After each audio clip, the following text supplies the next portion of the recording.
All right. Okay. So I guess we'll just begin, right? So my name is Vasilios Kosmakos with the SEMA Proctor History Program. I'm speaking with who today?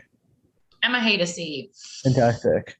And Emma, you mentioned that there's some comments you wanted to clarify during from our last interview about I think the sugarcane industry and its effect on local waters. Can you clarify what you meant? Sure. So I think I misrepresented or kind of misspoke with what I said about them being vilified for their role in harming waters.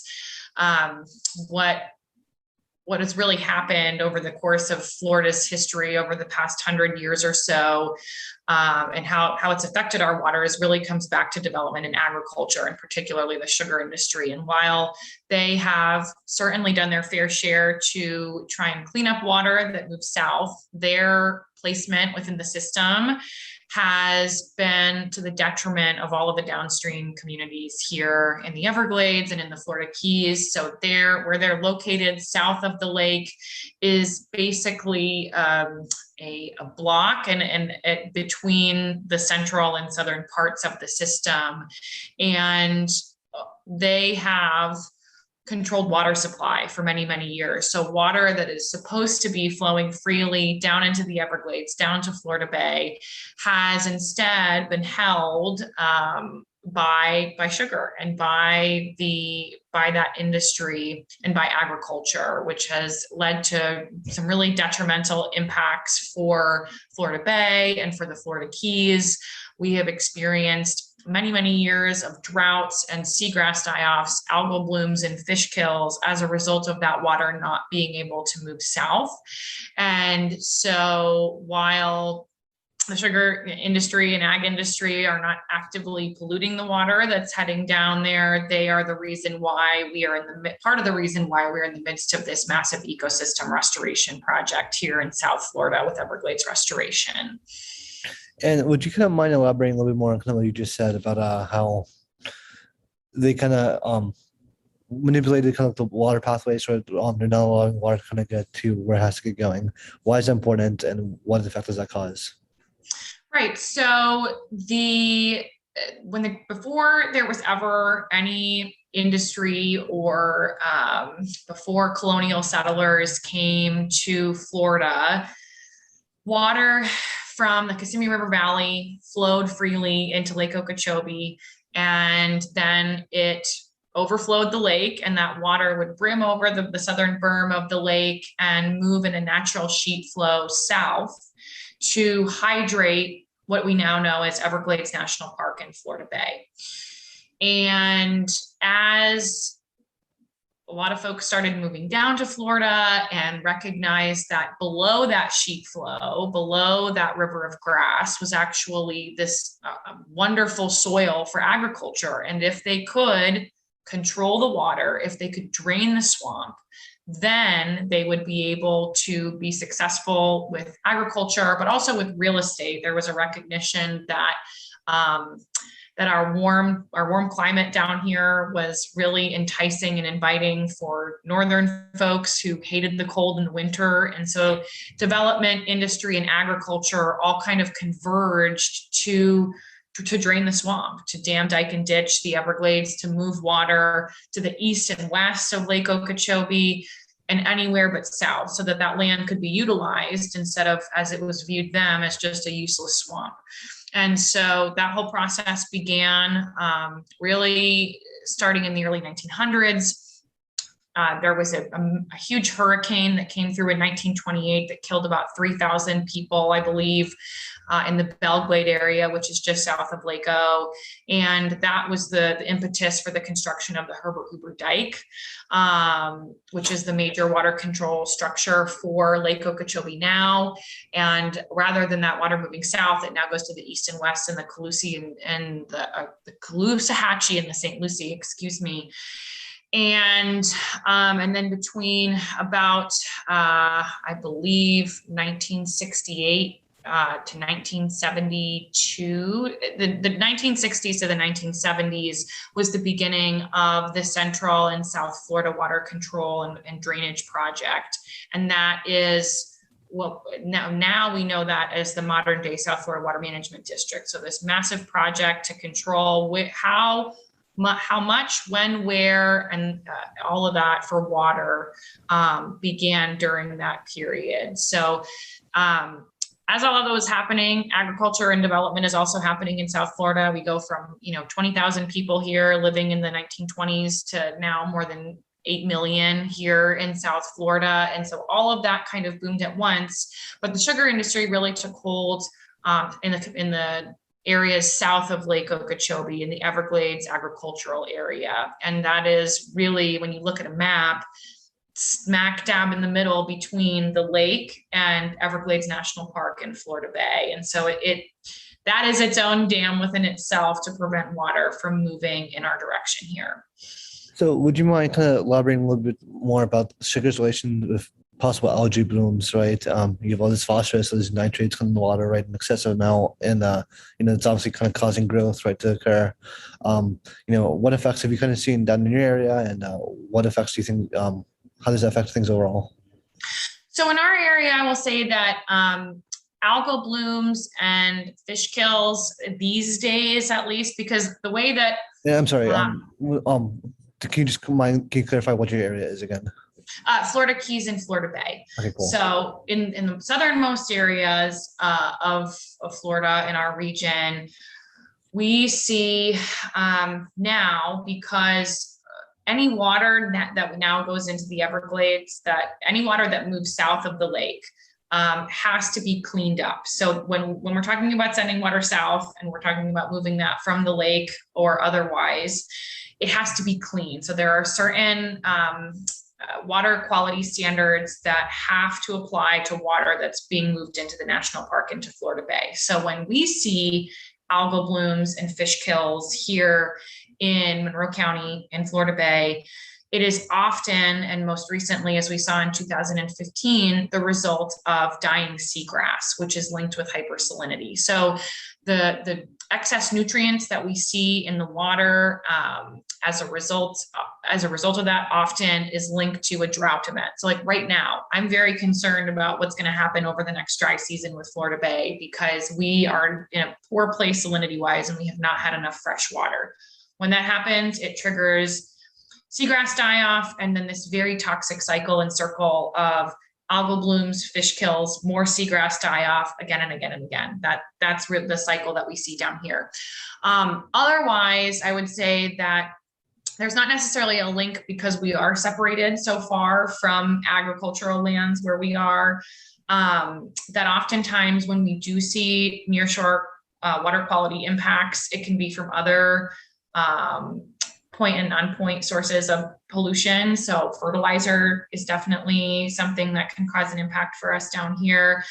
Prior to, well, really now, I mean, Monroe County was forced by the state to start a septic to sewer conversion. So septic tanks are a huge source of nutrient pollution. We have luckily been able to make those conversions happen over the past number of years. So Monroe County is really ahead of the curve on that. But certainly we still see algal blooms in green waters as a result of the any nutrient pollution that's coming in, or especially those hypersalinity events that have been so devastating for us here. Fascinating. It's always kind of incredible how just interconnected every single facet of something is. It's like there's no boundaries in nature, right? It's like what you do upstream affects things downstream, and I think that needs to be really kind of implemented from a policy perspective. So kind of going off that, right? Since you are kind of more policy oriented, I mean, what do you think needs to be done from a policy standpoint? I mean, what can be done in terms of regulation, or at a local level, federal level, state level? I mean, what needs to be done here? Yeah, so local level, I would say, again, I think that Monroe County has really led the way on the kind of point sources. So septic to sewer conversion, we have strong fertilizer ordinances in many of the municipalities and in unincorporated Monroe County. So in kind of the areas where a lot of other localities and municipalities across the state are far behind. I know that we definitely look upstream to Miami-Dade County as a place that really needs to start looking at septic to sewer conversion. But really, what would be great is if we had a strong regulatory framework on the state level to be able to guide that process. Because again, everything flows downstream. So we ultimately end up being the recipients of poor water quality policy. Same goes for fertilizer ordinances. I think that the southern end of the state, when you look at kind of the southeast tip of Florida, a lot of the counties have also implemented strong fertilizer ordinances. So I think that kind of those areas are currently being addressed or working towards. I know that there are some challenges to that. I know that Monroe County faced a really steep price tag to look at septic to sewer conversions. But then in terms of the Everglades, I would say that one of our biggest issues that we've confronted in advancing restoration in general has always been funding.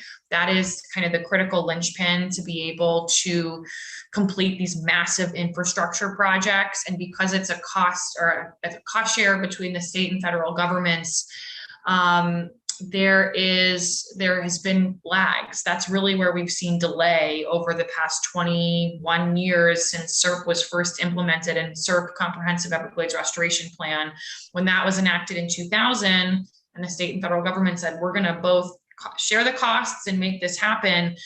The funding never really came through on both sides. And so we've been delayed time and time again because you can't build it without the money to be able to do so. And so I think that always more can be done. Right now, we have a huge infrastructure bill in DC that is slated to have more than $5 billion to complete the restoration projects that are currently enacted, but that the Army Corps and federal and state partners have really both proven that if they have the money, they will spend it and they will complete those projects as expeditiously as possible when they have that funding in hand. But that we really have not seen the broad support for funding on both levels really until about two years ago, was really when we started to see a push on both sides to be able to fund this at the level that's necessary to complete these projects. So kind of two questions here, right? Funding and kind of the lack of commitment to funding, right, has been a motif I've kind of been seeing throughout my interviews, right? From your standpoint, right, and from your experiences, is there any way to what do you think is the best way to kind of like provide a larger commitment to this funding, right? To kind of provide more accountability for these projects to be funded, and number two, right?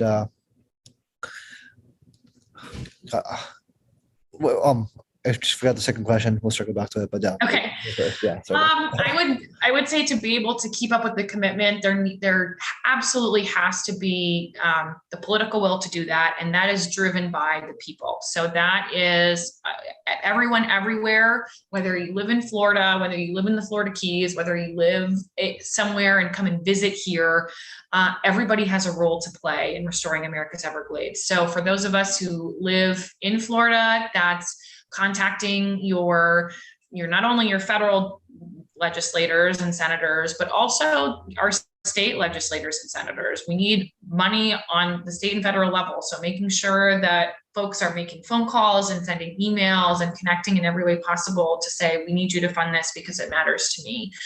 Then I think there's a role to play for folks who just come and visit here, whether they own a home or have come down to South Florida for Christmas or a holiday with their family every year for however many years. The federal buy-in needs to be there. So whether you're from Texas or from Key West, there's a part that everybody can play in making sure that federal and state lawmakers are held accountable for making sure that we complete these projects and that we do it now. I mean, so we have these tourism agencies that kind of exist, right, for each state. And I mean, obviously, right, Florida kind of has a demographic that they get from people, places like New York or places like that.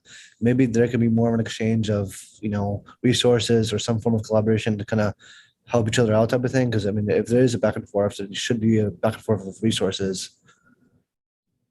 Yeah. I would say certainly that there are a lot of groups, Florida Bay Forever being one of them, that are trying that are working to bridge that gap. So we recognize that, you know, Monroe County has had a voice, and that voice has needed to be amplified in order to be able to see this completed, but that we also have access to a lot of people, millions of people who come to visit here every year who can also play a role. And so ensuring that we have our messaging and communications out to those folks, and also to just educate them on the fact that there is a problem. You know, you come down here and you see our crystal clear waters. If there's not an active algal bloom that you can see and smell while you're here, you're never going to know that this is one of the most threatened ecosystems, and one that is also subject to one of the most ambitious restoration efforts in the world. So that education, I think, as we've talked about before, is such a critical piece to ensure that people know what the problems are, and that they can play a role. And kind of circling back to the question I wanted to ask you earlier, right? So you kind of mentioned that, you know, there's kind of been an increase in funding, right? And over the last 2 years, right? So why do you think that is? You know, give me some context behind that. Sure. So I will say that I think that from the start, our governor has really led the way and kind of Governor made DeSantis, right? yes. Okay. So that he has certainly prioritized Everglades restoration, that has been something that from his first day in office, he really said that he was going to lead on. And we have seen, as a result of that, the funding come through. And then in addition to that, we've seen projects completed early. I will say that, you know, Tamiami Trail roadbed removal so that's the road that's between the Everglades National Park, and then I guess 75 is up above it. But that one of the projects is removing the roadbed so that more water can then flow freely underneath bridges, rather than having this giant block in the system to be able to prevent water from moving south. That was actually completed 6 months ahead of schedule, which in a system where we're really accustomed to delays and things taking a long time, we have seen movement forward in a positive direction on a lot of these projects as a result of that. Well, that's I think that's a really important point to highlight, right? Because it's I mean, it's hope, right? The idea that things can get better, and the idea that things with proper commitment, proper funding, and you know, that things aren't all that everything isn't lost. Which I think it's kind of super easy to kind of get in the weeds of that, you know, especially when you see so much horrible stuff happening. Yeah, and I'll just add to that, you know, that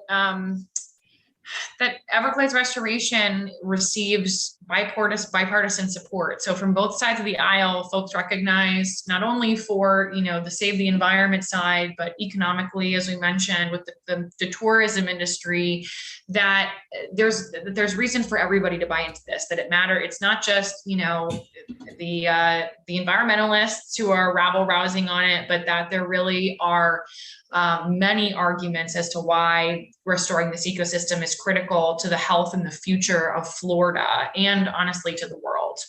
Absolutely. So that's it in terms of me for questions. Unless you have anything more you want to add. No, I think that's it. I really appreciate the opportunity to be able to make some clarifying points for the interview, and appreciate to be interviewed at all. Of course, thank you. Yeah, I'll definitely be sure to send you this. You know, after we're done here, and then kind of keep you updated on the rest of the project. Okay, great. Thank you so much.